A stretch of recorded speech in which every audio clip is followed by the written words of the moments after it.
Why did Victoria abandon her stepdaughter after her husband's death? Please subscribe to my channel for interesting stories like this. Grace was just 8 years old when her world shattered like cracked porcelain. Her father, Daniel Moore, was a respected banker, known in the Lagos elite circles for his sharp mind, clean reputation, and a heart too generous for his own good.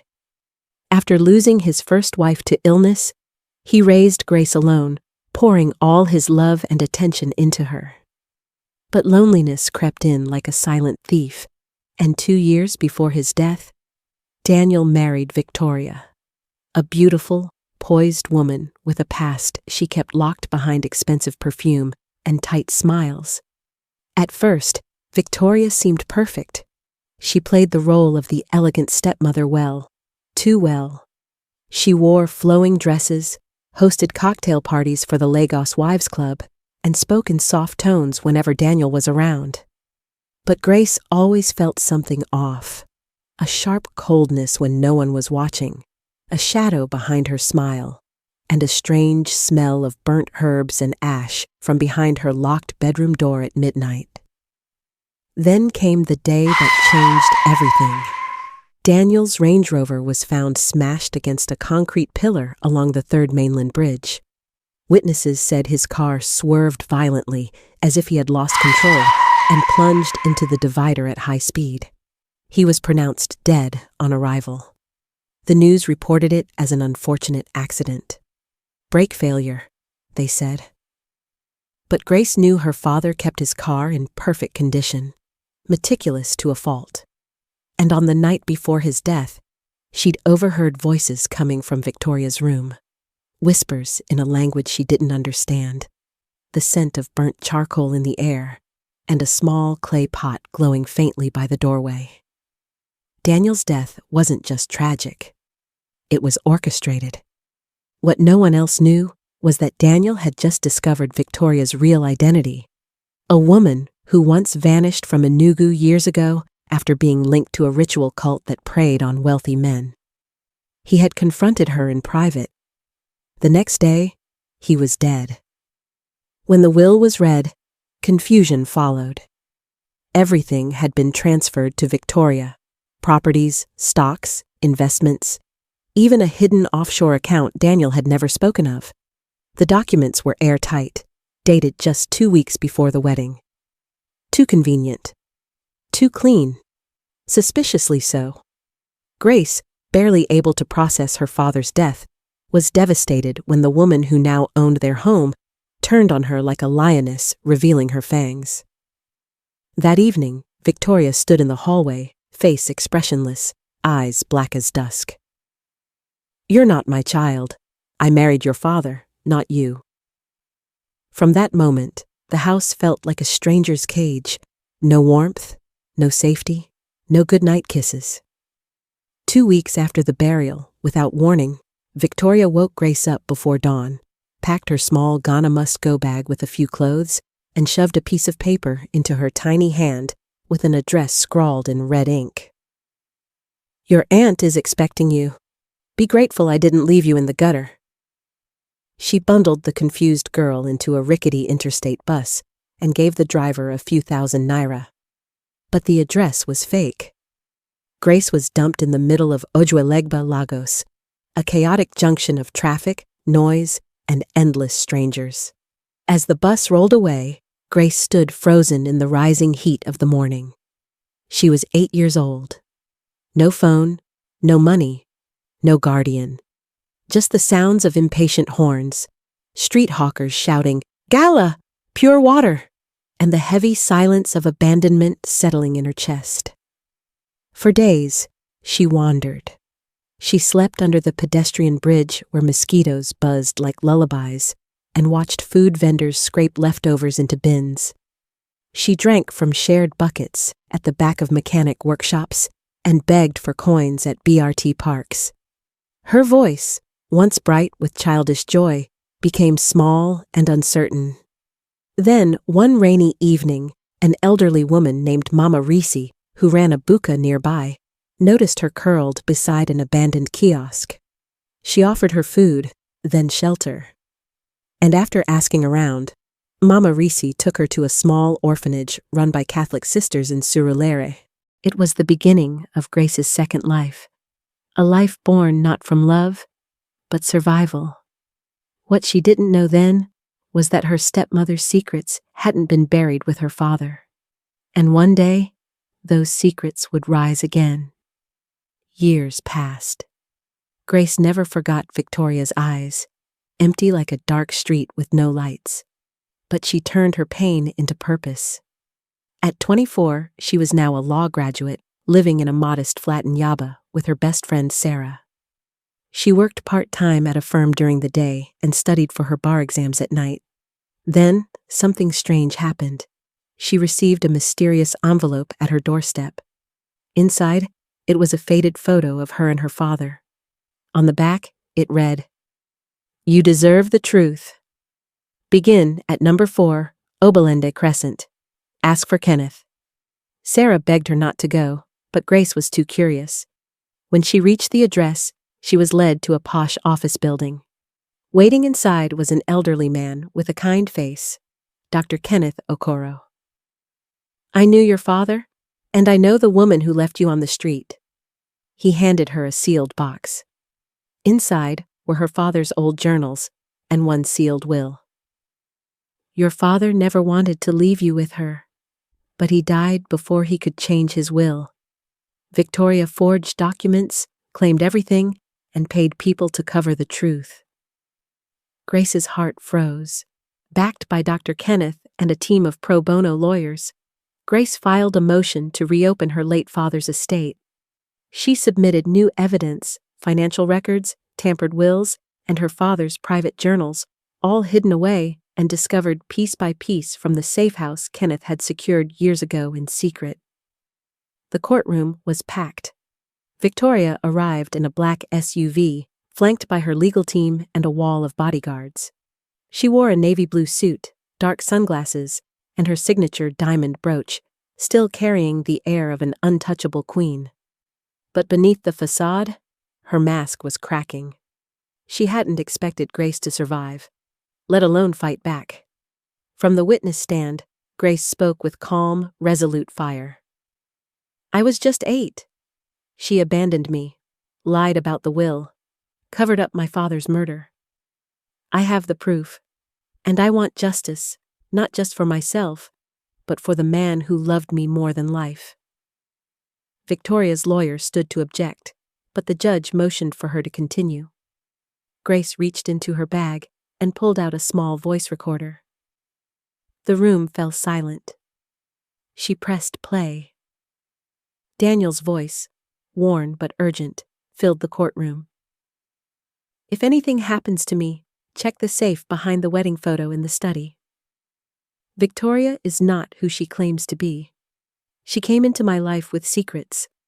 I found documents, accounts in her name with money from places I never authorized. I think she's planning something." The room gasped. Audible whispers rippled across the gallery. A woman fainted. The judge called for order. Victoria's face contorted, rage, panic, and disbelief colliding in her features. She yanked off her sunglasses, stood up, and screamed, "He was losing his mind! That tape proves nothing!" But it was too late.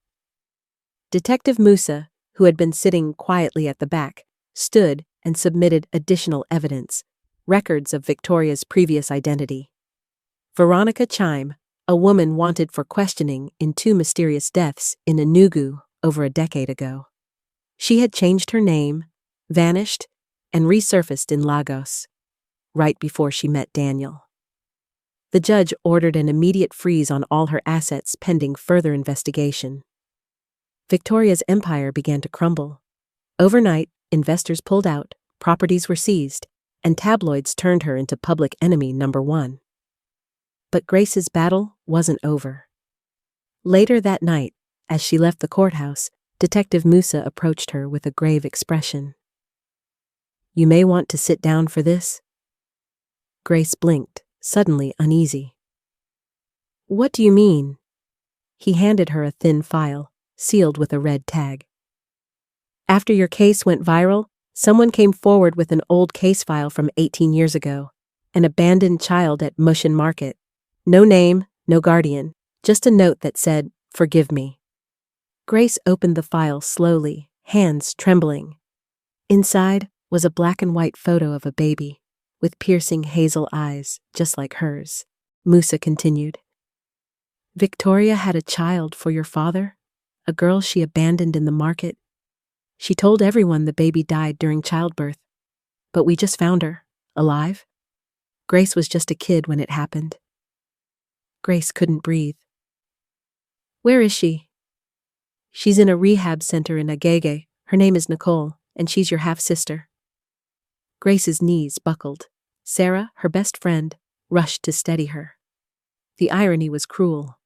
Victoria, the woman who had left her to rot on the streets, had done the same thing to her own flesh and blood. Twice. Her name was Nicole. Fragile, beautiful in a broken way. Her arms bore the faded scars of street life. Her voice was low, shaped by years of surviving silence. She'd been in and out of shelters, detox programs, and halfway homes, but nothing had prepared her for this moment. She sat at the window of a trauma recovery clinic in Agege, clutching a plastic cup of water like it was an anchor. When Grace entered, everything in the room seemed to pause. They didn't speak at first. They just stared. Two women from different paths, now standing on the same cliff edge of truth. Nicole's lips trembled. Then, with eyes wide and moist, she whispered, "She left me too. Same eyes. Same lie." And just like that, Grace knew. She felt it in her blood. They embraced, not as strangers, but as survivors bound by the same darkness. Sisters, unknowingly shaped by the same hand that tried to erase them. But what came next would shatter everything. A week after their reunion, Detective Musa called Grace back to the station. "There's something you need to see. It's about Nicole." He handed her a small, water-damaged envelope pulled from a box of unsolved cases connected to Victoria. Inside was a birth certificate, buried deep in falsified hospital records. The name on the father line read, Daniel Moore.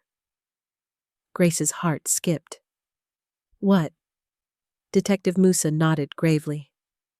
Victoria had Nicole while Daniel was overseas on a banking exchange program in Dubai. She told hospital staff the father was unknown. "But we ran the DNA last week. It's a perfect sibling match." Grace dropped into the nearest chair. "So, Nicole isn't just my sister by Victoria?" "She's your sister by blood. Daniel was her father too." The truth hit like thunder.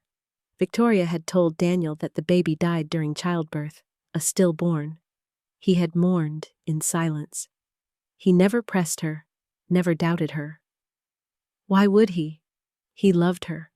But Victoria, she never wanted the burden of a child, especially not one that could tie her down.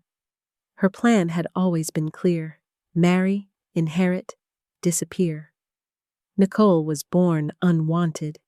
So, Victoria gave her away and erased the evidence, discarding Daniel's child like a torn receipt. The courtroom was electric on the final day of trial. Victoria Moore stood, pale and bitter, in her prison uniform. Her once impeccable hair now hung limp around her face. Her lawyers had withdrawn halfway through the trial. She stood alone, unapologetic. The charges had grown: forgery of estate documents, 2 counts of child abandonment, obstruction of justice, financial fraud, and laundering intentional deception regarding paternity. And now, conspiracy in the suspicious death of Daniel Moore. But it wasn't the prosecution's voice that silenced the courtroom. It was Grace's. She stepped to the stand, a poised storm in heels and a sleek black dress. Beside her sat Nicole, holding back tears, her hands shaking. Grace's voice was calm, but firm. "She lied to my father. Told him his daughter died. Then she left that same daughter in a carton in a market. She left me on a bus with a fake address. She murdered dreams long before she ever touched his wealth. She paused, her eyes locking with Victoria's emotionless stare. Some people are born heartless, others are made stronger because of it. I will never forgive you. I will never forget what you tried to destroy. The judge's voice echoed like thunder. Victoria Moore, you are hereby sentenced to 35 years in prison with no eligibility for parole. May justice serve as a warning to those who use power to crush the innocent. Outside the courthouse, Grace and Nicole stood side by side in the sunlight. Reporters surged toward them, microphones extended, questions flying. Nicole leaned in and whispered, I never had a father, but I have a sister now. Grace smiled through the tears.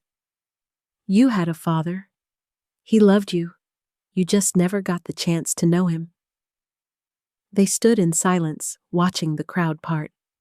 In the months that followed, Grace used part of the funds recovered from her father's estate to open a foundation called the Daniel Hope Project, a safe haven for abandoned girls across Lagos. Nicole joined as a youth coordinator, helping street children reclaim their futures.